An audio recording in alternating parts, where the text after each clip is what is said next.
आप सभी को नमस्कार। स्वागत है आपका आज के सत्र पे। तो जैसा कि हमने कल के वीडियो में बात किया हुआ था कि आज से हम लोग एमसीक्यू सीरीज को शुरू कर रहे हैं। तो आज के सेशन में हम लोग करने वाले हैं छत्तीसगढ़ी भाषा। छत्तीसगढ़ी भाषा के ज्ञान से हम लोग 15 क्वेश्चन करने वाले हैं। अलग अलग टॉपिक से क्वेश्चन होने वाले हैं आपके आपकी डेली प्रैक्टिस के लिए बहुत अच्छा रहेंगे। तो जो चैनल पे नए जुड़े होंगे चैनल को सब्सक्राइब जरूर कर लीजिएगा। इस तरीके के डेली हम लोग कुछ ना कुछ नए एमसीक्यूज आपको प्रोवाइड कराने का पूरा प्रयत्न करेंगे ताकि आपका महिला सुपरवाइजर का तैयारी और अच्छे से हो। इसके अतिरिक्त ये आपके हॉस्टल वार्डन के लिए भी बहुत ज़्यादा उपयोगी है। तो हॉस्टल वार्डन वाले भी इस वीडियो को जरूर देखिएगा, साथ में लास्ट तक अटेम्प्ट करिएगा और अपने मार्क्स बताइए हमें कि आपके कितने मार्क्स आ पा रहे हैं। तो हम लोग वीडियो शुरू करते हैं और वीडियो शुरू करने से पहले बताना चाहूँगा, महिला सुपरवाइजर या महिला पर्यवेक्षक का खुली भर्ती हो या आपकी परिसीमर, दोनों के लिए एक ऑनलाइन टेस्ट सीरीज हमने शुरू किया है। प्राइस हमने 249 रखा हुआ है। सारे जितने भी टेस्ट हैं आप ऑनलाइन तो दे ही पाएंगे, उसके अतिरिक्त आपको उसके पीडीएफ भी मिल पाएंगे जो आप उसको आराम से प्रिंट करा सकते हैं। तो आपको ज़्यादा जानकारी चाहिए तो आप इस नंबर पे व्हाट्सअप करें, या पहला जो फर्स्ट कमेंट है, फर्स्ट कमेंट में मैंने डायरेक्ट जो है ऐप का लिंक दे दिया है। तो आप उस फर्स्ट कमेंट पे जाइए, क्लिक करिए और डायरेक्ट ऐप डाउनलोड करिए और जाके इस टेस्ट सीरीज को परचेस कर सकते हैं। ठीक है, चलिए शुरू करते हैं हम लोग छत्तीसगढ़ी भाषा के हमारे सारे क्वेश्चंस। सबसे पहला क्वेश्चन है, छत्तीसगढ़ का पहला व्याकरण कब लिखा गया था? ऑप्शन देखते हैं, 1880, 1885, 1890 या 1895। सही आंसर देखिए इसका क्या होता है। सही आंसर है इसका ऑप्शन नंबर बी के साथ चलिए, 1885 इसका सही आंसर हो जाएगा। पहला व्याकरण लिखने वाले व्यक्ति कौन थे ये भी जरूरी है। तो इनका नाम था हीरालाल, हीरालाल काव्योपाध्याय।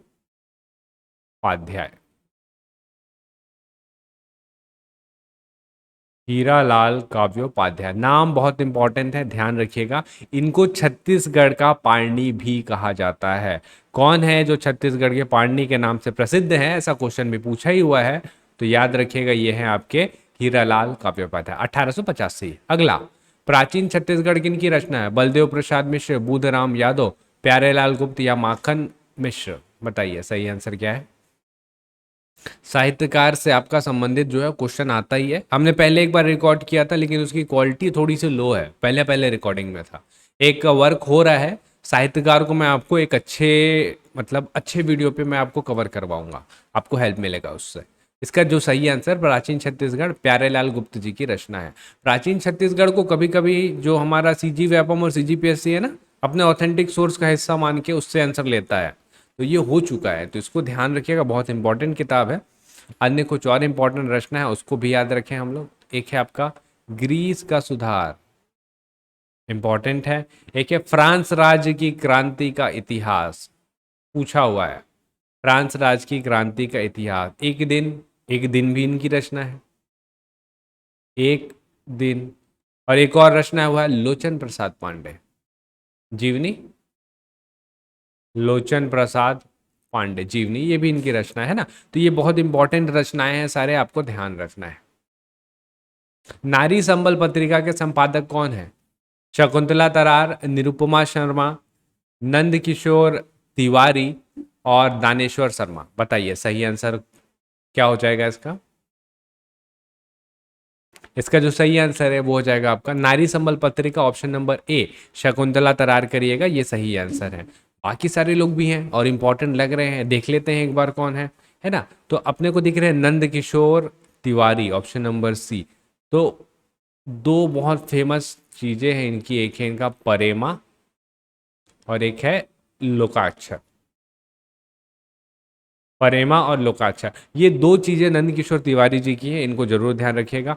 दानेश्वर शर्मा बहुत बड़ा नाम है, दो रचनाएं मैं बताता हूं इनका। एक है तपत करूं भाई तपत करूं, और दूसरा है हर मौसम छंद लिखूंगा। बेटी बिता, लव कुश बेटी बिता ये भी है, लेकिन दो याद रखिएगा, तप करूं भाई तपत करूं और हर मौसम छंद लिखूंगा। अगला, भिंडी को छत्तीसगढ़ में क्या कहते हैं? झुनगा, पताल, रमकेलिया या दरमी। भिंडी को बोला जाता है रमकेलिया। तो और बाकी कुछ कुछ भी झुनगा दिख रहा है ना, मुनगा होता है, उसको बोलते हैं हिंदी में मुनगा, इंग्लिश में बोलते हैं ड्रम स्टिक। पताल टमाटर, टमाटर। दरमी, दरमी अनार है शायद, दरमी अनार को बोलते हैं, हाँ अनार ही होना चाहिए। ठीक, तो ये इस टाइप के हैं। अगला ये जोड़ी मिलान नहीं है, कौन सा मिलान नहीं है? नीलकंठ टेहर्रा, कबूतर तीतर, मयूर मंजूर, कछुआ लिम्बान। सही आंसर बताइए। सही आंसर इसका हो जाएगा आपका ऑप्शन नंबर बी दिख रहा है, कबूतर। कबूतर को तीतर नहीं बोलते, कबूतर को बोलते हैं क्या? परेवा। ठीक है, परेवा बोलते हैं। अगला छत्तीसगढ़ी शब्द अपखया, अपखया का क्या अर्थ है? खट्टा, स्वार्थी, आरोग्य या उजीर? पहले इसका सही आंसर कर लेते हैं। अपखया, अपखया हम लोग इस्तेमाल करते हैं ऑप्शन नंबर बी, स्वार्थी व्यक्ति के लिए। और बाकी शब्द देख लेते हैं। खट्टा, खट्टा के लिए हम लोग छत्तीसगढ़िया में इस्तेमाल आपने किया भी होगा, इसको बोलते हैं अम्मट। ठीक। आरुग, इन आरुग फुल करके एक बहुत ही सुंदर जो है रचना लिखी गई है। आरुग का मतलब होता है पवित्र। उजीर, उजीर छत्तीसगढ़ी में बोला जाता है धोबी को। याद रखिएगा, छत्तीसगढ़ी भाषा अगर आपको सीखना है ना, तो आपको उसको अपने बोली में लाना पड़ेगा। ऐसे सिनोनिम्स एंटोनिम्स याद करके नहीं होता है। तो अम्मट आपने इस्तेमाल किया है, अम्मट, अम्मट ले बसात है, आपने इस्तेमाल किया है ना? तो उससे ये याद होगा, उसको अपने बोली में लेके आइए, बोलचाल की भाषा में लेके आइए। छत्तीसगढ़ी शब्द घिया का क्या अर्थ है? पकवान, मिश्र, कड़वा या जेब? एक इसमें टाइपिंग मिस्टेक लग रहा है, पकड़ लिया होगा अभी तक आपने।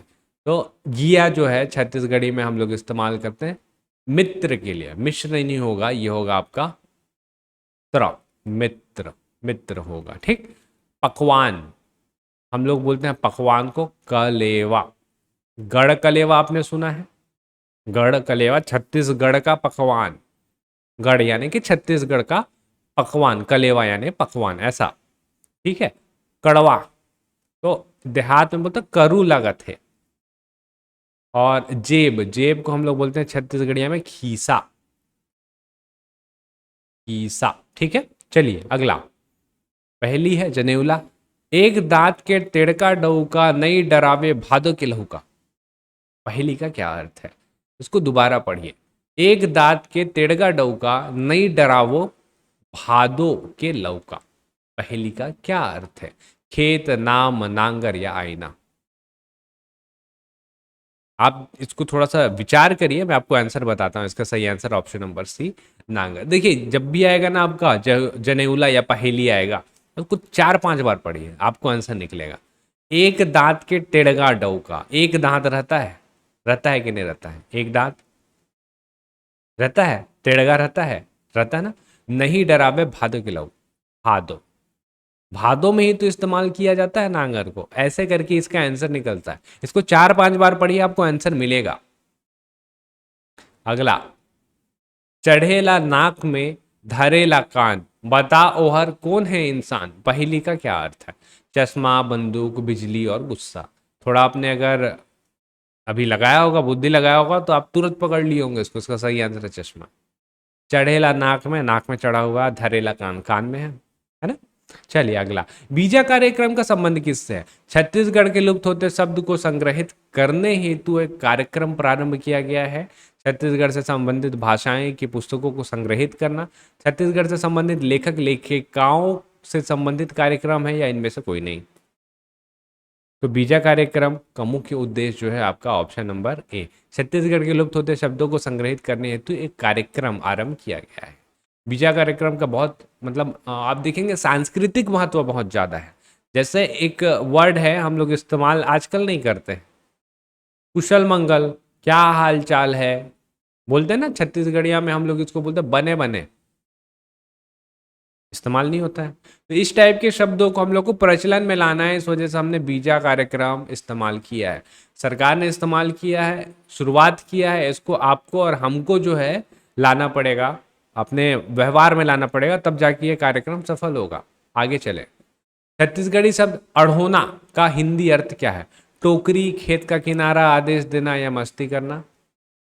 तो इसका जो सही आंसर है वो हो जाएगा आपका ऑप्शन नंबर सी, आदेश देना। चलिए अगला चलते हैं। सर्वप्रथम छत्तीसगढ़ में पत्रकारिता की शुरुआत किस स्थान में हुई थी? रायपुर, बिलासपुर, दुर्ग या भिलाई? अभी आपका लेबर इंस्पेक्टर में क्वेश्चन आया था, option number B Bilaspur. Bilaspur कहाँ पे? पेंड्रा रोड, बिलासपुर पेंड्रा। ठीक, नाम क्या था? छत्तीसगढ़ी मित्र। इसको संपादक करने वाले कौन थे? माधवराव सप्रे जी।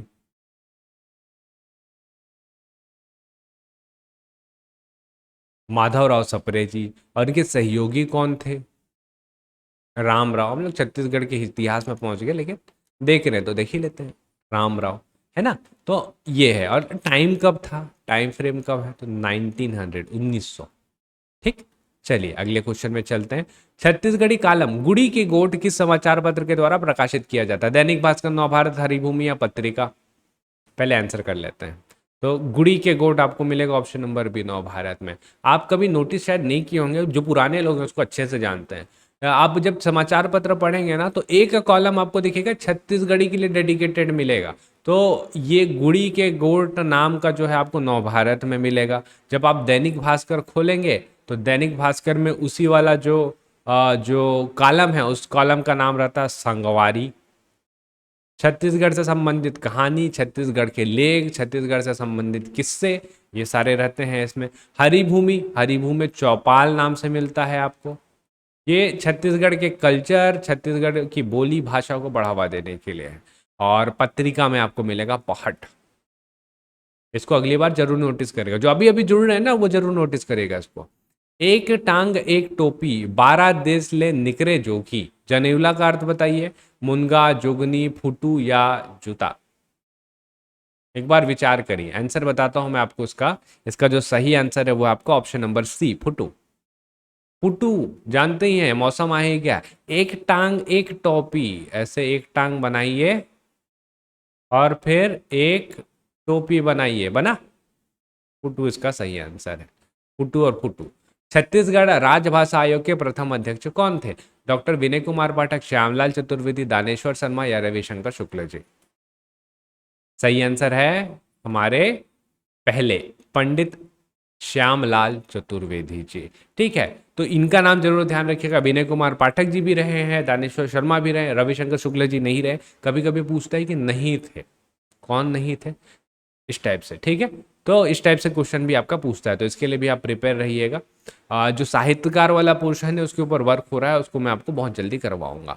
आपको अभी मेरे को बताना है कि ये 15 क्वेश्चन हमने किए, आपके कितने बन रहे हैं। कमेंट करके नीचे मेरे को ज़रूर बताइएगा। और बताइए अगला किस टॉपिक पे वीडियो देखना आप पसंद करेंगे। हम लोग ऐसे टॉपिक को लाने का कोशिश करेंगे जो महिला सुपरवाइजर और आपके हॉस्टल वार्डन दोनों के लिए हो जाए। ठीक है, तो तैयारी कंटिन्यू करते रहिए और आपकी जो भी कमेंट है हमें नीचे, जो भी आपके सजेशन है, जो भी सलाह है, वो भी हमें आप नीचे कमेंट बॉक्स पे दे सकते हैं। चलिए फिर मिलेंगे हम लोग अगले वीडियो पे, तब तक के लिए आप सभी का बहुत बहुत धन्यवाद।